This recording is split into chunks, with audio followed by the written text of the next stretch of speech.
Assalamualaikum warahmatullahi wabarakatuh, adik-adik kami pejuang SBMPTN. Ketemu lagi kita di channel YouTube saya, Budiono Yahman. Hari ini kita akan bahas 8 soal TPS pengetahuan kuantitatif ya, yang terdiri dari aritmatika, geometri, dan aljabar ya. Oke, baik, kita langsung saja bahas soal yang pertama. Kita lihat, jika ABC sama sisi ini A, B, C, ini adalah suatu segitiga sama sisi dengan sisi 12 cm. Artinya kalau ini 12, ya berarti kesimpulannya lingkaran ini punya jari-jari sebesar 6, ini juga pasti 6, ya kan gitu ya. Nah, kemudian yang jadi pertanyaan, tentukan luas daerah yang diarsir. Yang diarsir itu ini. Nah, ini ya. Jadi kalau seandainya ini kita arsir semua. Ini kita arsir, ya, ini kita arsir, ini diarsir, yang ini tidak. Berarti yang tidak diarsir ini adalah 1/6 lingkaran. Dari mana kita tahu 1/6? Karena ini segitiga sama sisi. Artinya sudut ini 60, yang ini 60, berarti ini juga 60. Berarti juring ini adalah 1/6 lingkaran. Seandainya ini semua diarsir. Artinya kalau ini semua diarsir, berarti luas ini semua adalah 5/6 lingkaran. 5/6 lingkaran. Nah, berarti luas yang diarsir ini adalah luas 5/6 lingkaran dikurangi luas 2 buah segitiga sama sisi. Nah, maka bisa kita tuliskan luas yang diarsir ini adalah luas 5/6 lingkaran. Ingat ya, 5/6 dari luas satu lingkaran. Satu lingkaran adalah pi r kuadrat. Kenapa 5/6? Karena ini adalah 1/6. Jadi kalau satu lingkaran dikurangi 1/6, itu adalah 5/6.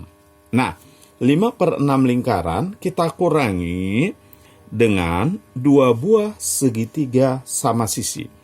Untuk satu buah segitiga, rumusnya setengah alas kali tinggi.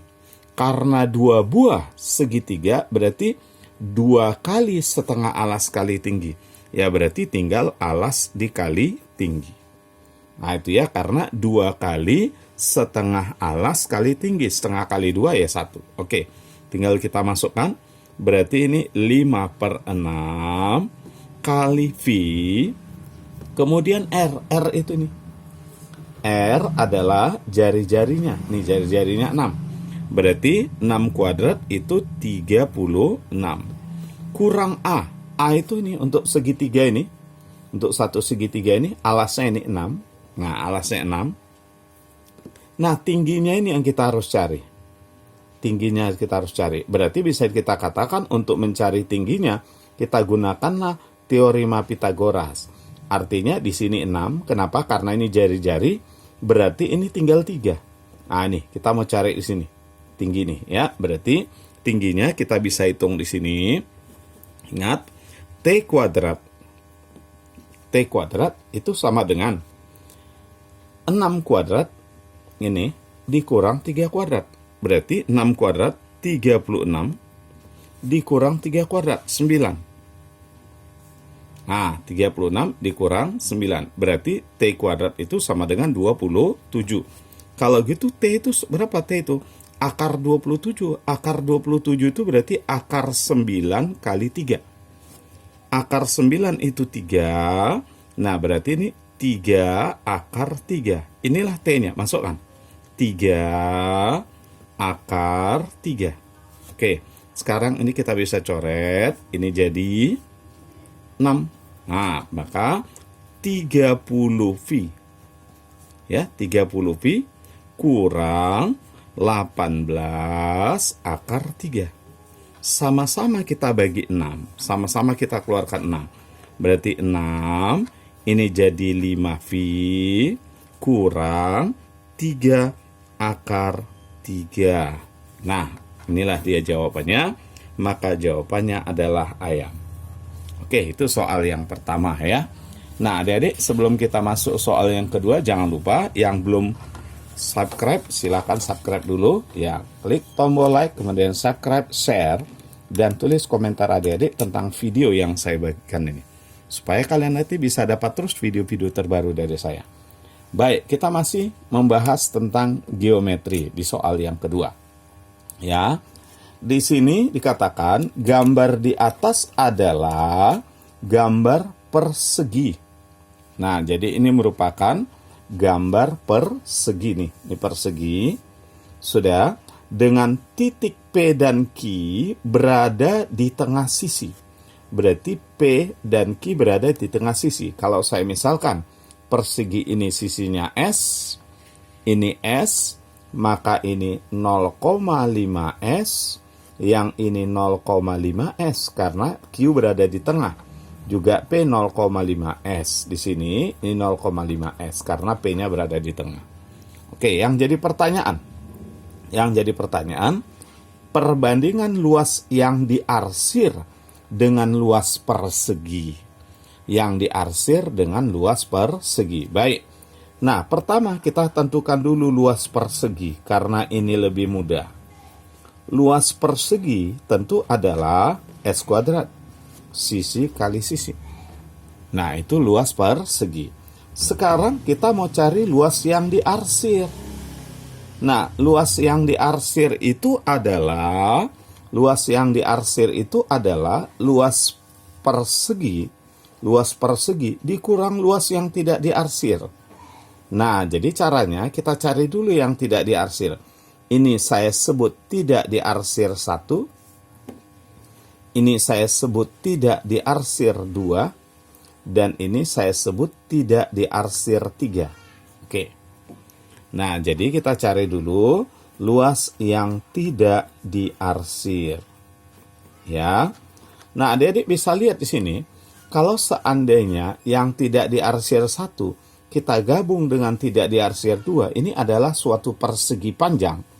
Yang panjangnya S dan lebarnya 0,5S. Coba. Nah, ini artinya kita buat seperti ini. Ini bagian ini akan menutupi ini. Nah, begini dia. Sehingga kalau ini kita gabung sama ini jadi seperti ini di sini dia. Nah, artinya 1 dan 2 ini kalau kita gabung itu sama dengan 1, 2 ini kalau kita gabung itu sama dengan persegi panjang yang panjangnya S dan lebarnya 0,5S. Berarti luasnya berapa? Berarti luasnya adalah 0,5S dikali S. Berarti 0,5 S kuadrat. Itulah luas yang tidak diarsir 1 dan 2. Sekarang kita lihat yang tidak diarsir 3. Nah, yang tidak diarsir 3 ini adalah segitiga siku-siku. Ya, segitiga siku-siku sama kaki dengan alasnya 0,5S, tingginya juga 0,5S. Berarti ini setengah alas 0,5S kali tinggi 0,5S. Nah, coba kita hitung. 0,5 kali 0,5, 0,25 dibagi 2. 0,125 S kuadrat. Nah, berarti kalau kita total yang tidak arsir tentu 0,5 S kuadrat tambah 0,125S kuadrat. Berarti nih kalau kita jumlahkan ini 0,625 S kuadrat. Nah, itu adalah yang tidak diarsir. Berarti kesimpulannya yang diarsir adalah luas seluruh persegi dikurang yang tidak diarsir. Berarti S kuadrat dikurang 0,625 S kuadrat. Ya, 1 dikurang 0,625 itu sama dengan 0,375 S kuadrat. 0,375 S kuadrat. Nah, itu ya. Oke, baik. Berarti perseginya S kuadrat yang diarsir adalah 0,5, 0,375 S kuadrat.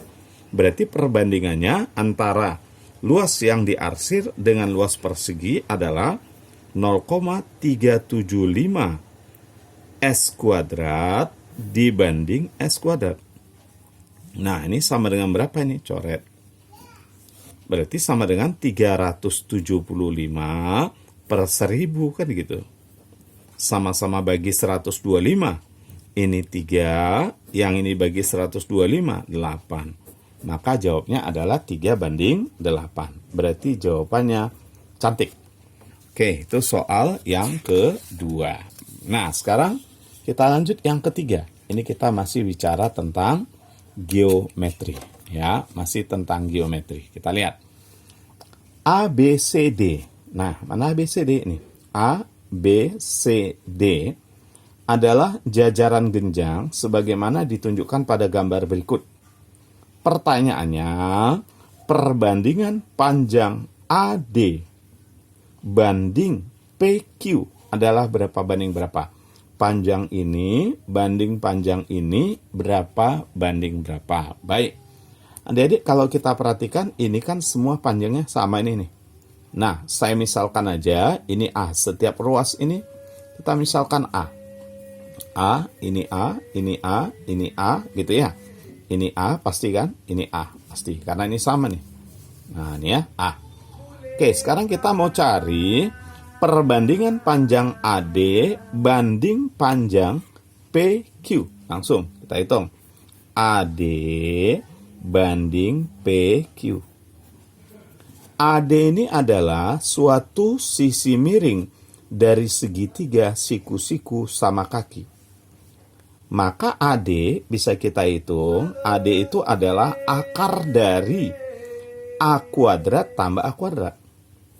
A kuadrat ditambah A kuadrat. Itulah AD. Akar dari A kuadrat tambah A kuadrat. Pitagoras ya. PQ. Nah, ini segitiga siku-siku. Artinya, panjang PQ itu adalah akar dari, nih, 2A. Ini A tambah A, 2A, kuadrat dikuadratkan, ditambah A kuadrat. Berarti kita tulis 2A dikuadratkan tambah A kuadrat. Hati-hati nulis ini. Jangan adik tulis 2A kuadrat gitu. Ini harus dikurung ya. Bawah yang dikuadratkan semuanya.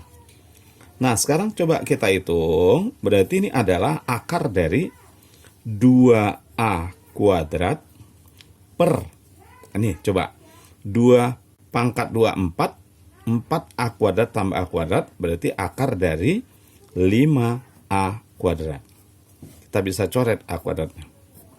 Berarti ini sama dengan akar 2 banding akar 5. Maka jawabannya adalah bola. Oke? Nah, sekarang kita lanjut soal berikutnya ya. Nah, kita masuk aritmatika. Kita bahas tentang aritmatika. Adik-adik akan sering kalian temukan soal seperti ini nanti di TPS ya, khususnya pengetahuan kuantitatif. Soal-soal yang seperti ini sering. Ya, kita lihat.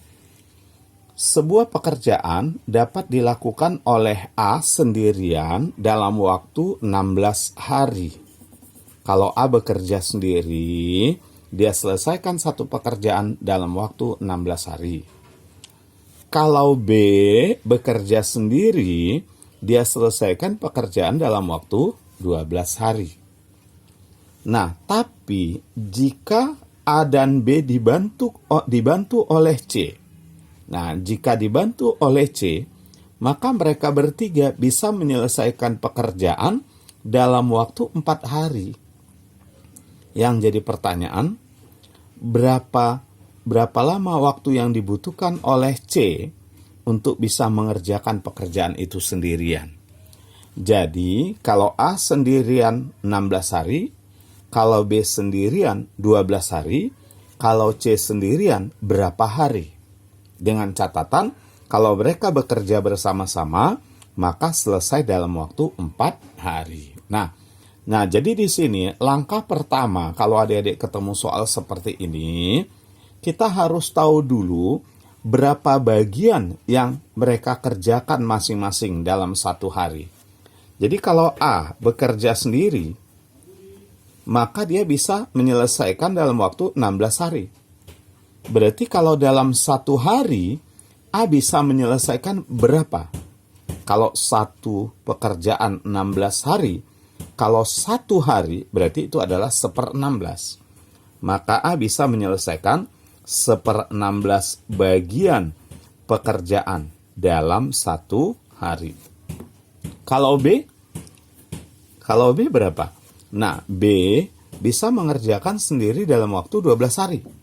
Berarti kalau satu hari, B sendiri bisa menyelesaikan 1/12 bagian per harinya. Nah, sementara C, kita misalkan tadi X hari. Kan pertanyaannya berapa hari waktu yang dibutuhkan oleh C kalau dia menyelesaikan pekerjaan itu sendirian. Kita misalkan aja C sendirian itu X hari. Kita misalkan X hari. Artinya dalam satu hari, si C itu bisa menyelesaikan 1/X bagian. 1/X bagian lah dia per hari. Nah, seandainya mereka bertiga bekerja bersama-sama, itu selesai dalam waktu 4 hari. Artinya, supaya selesai satu pekerjaan, mereka bekerja dalam 4 hari. Berarti 4 kali 1/16 ditambah 1/12 tambah 1/X, maka selesailah pekerjaan itu, satu pekerjaan. Jadi pekerjaan itu kita sebut satu pekerjaan. Kalau dalam waktu 4 hari. Nah, coba kita kalikan ke dalam. Berarti 4 kali 1/16 itu adalah 1/4. 4 dikali 1/12 itu adalah 1/3. 4 dikali 1/X itu sama dengan 4/X. Nah, ini di total sama dengan 1. Kita mau cari berapa nilai X. Nah, ini kita pindahkan aja dulu kemari ya. Berarti 1/4 ditambah 1/3 sama dengan 1 dikurang 4/X. Itu dia. Udah, kita samakan penyebutnya. Sama-sama per 12. Berarti ini 3/12 ditambah ini 4/12. Ini sama-sama penyebutnya kita misalkan X. Berarti 1 itu X per X. X per X dikurang 4/X. Berarti sama dengan X kurang 4/X. Sudah. Sekarang kita lanjut perhitungan.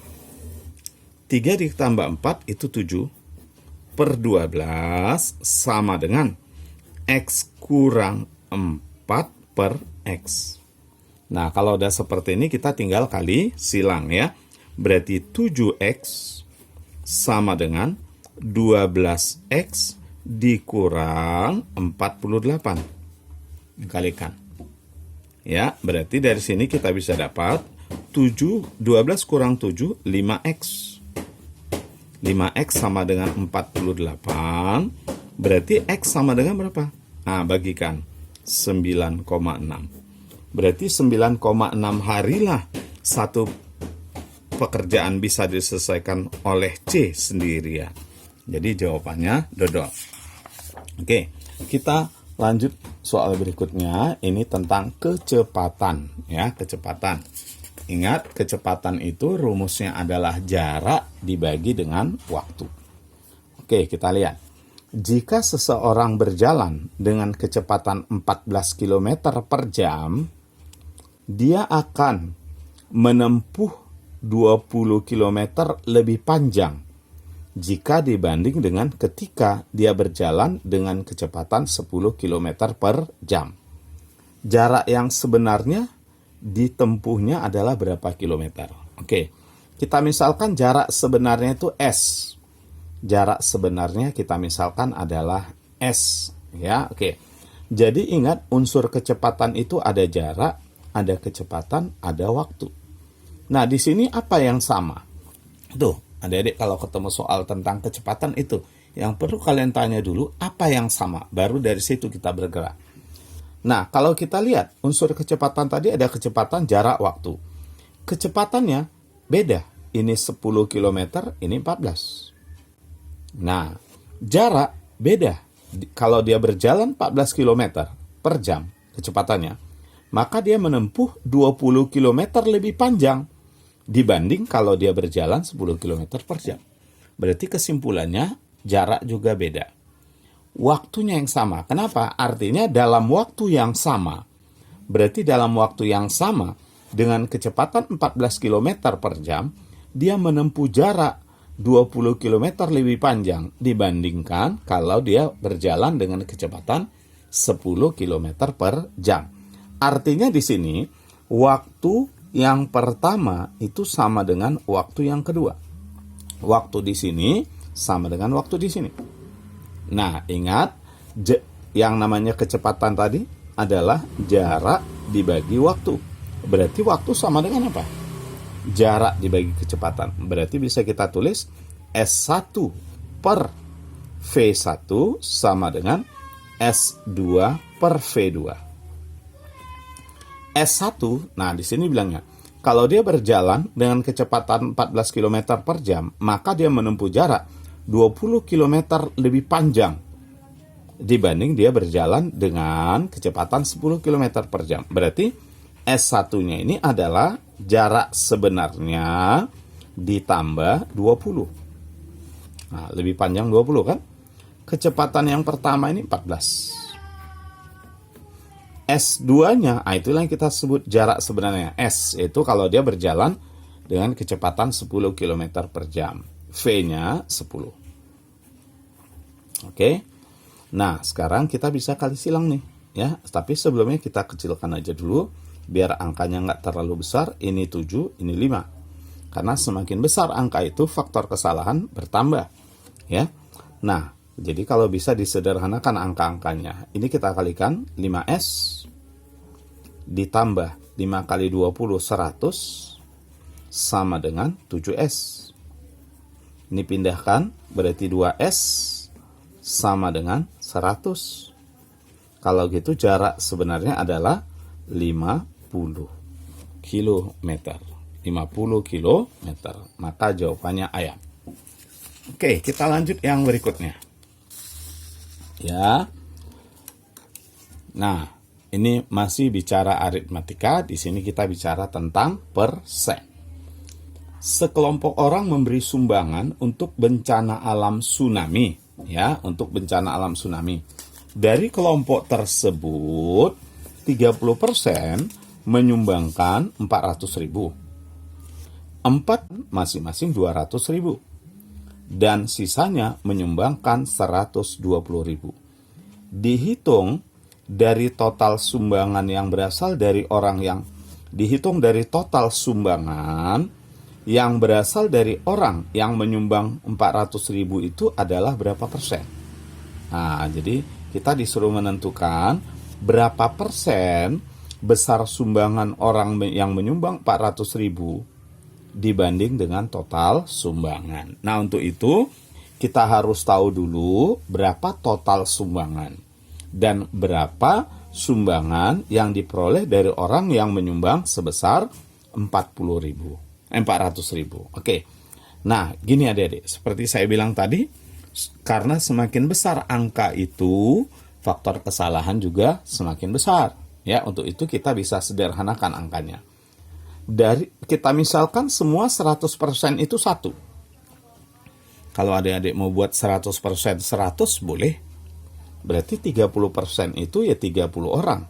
30 orang menyumbangkan 400.000. Nah, tapi di sini supaya kecil angkanya 30% itu saya buat 0,3. 0,3 atau 30% menyumbangkan 400.000. Nah, saya hilangkan aja ribunya. Nah, ribunya. Hilangkan lagi 10.000 boleh. Nah, karena ini sama nih. Bisa. Kita hilangkan nih 10.000 nih. Nah, supaya angkanya kecil. Bagi 10.000. Angkanya biar kecil, gitu aja. Berarti 0,3 kita kali 40.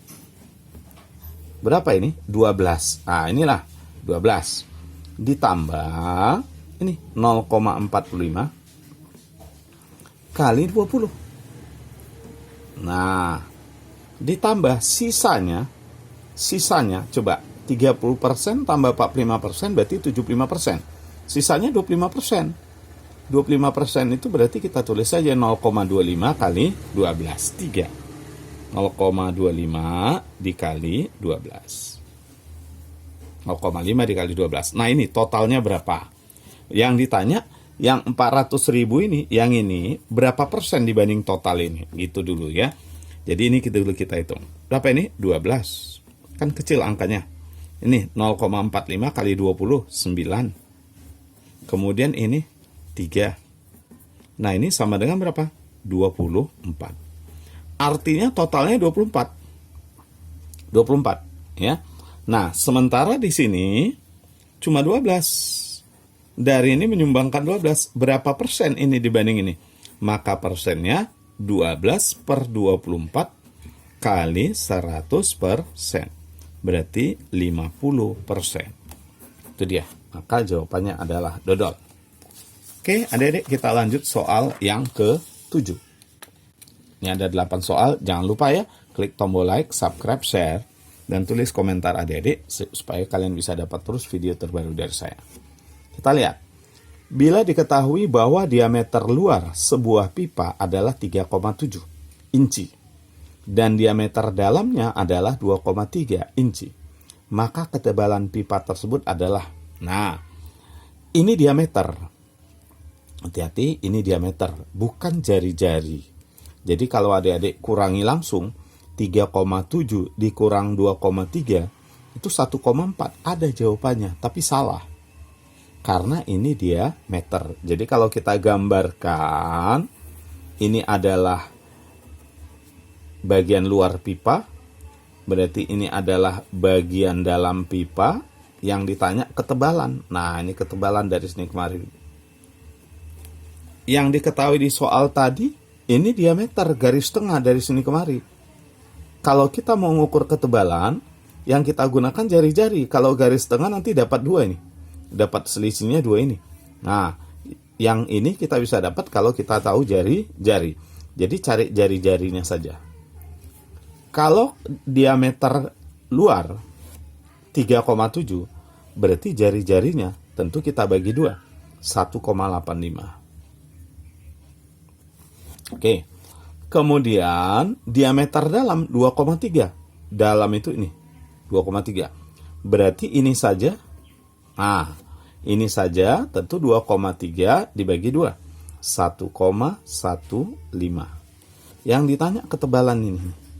Nah, tentu ini adalah 1,85 dikurang dengan 1,15. Berapa itu? 0,7. Itu dia. Ya, jadi jawabnya 0,7. Oke. Selanjutnya, ini kalau kita nggak hati-hati bisa kejebak. Ya, kan ada siswa yang mau cepat langsung dikurangi. Nah, yang dia dapat itu nanti 2 ini sama ini. Jadi harus dibagi 2, 1,4 bagi 2, 0,7. Karena yang diketahui dia meter, di situ jebakannya. Baik, kita lanjut soal terakhir. Perhatikan gambar berikut. Pada gambar di atas, O adalah sudut pusat lingkaran. Ini sudut pusat lingkaran, ya. Dan ABN adalah sebuah garis lurus. Ini ABN, garis lurus. Besar sudut X, ini yang kita mau cari. Berapa?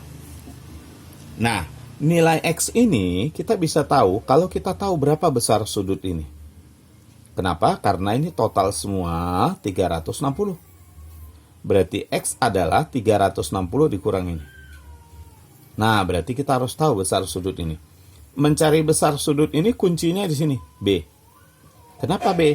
Karena sudut B dengan sudut AOC ini menghadap ke busur yang sama. Kalau ada 2 buah sudut menghadap ke busur yang sama, ingat, sudut yang besar itu 2 kali daripada sudut yang kecil. Berarti sudut ini 2 kali ini.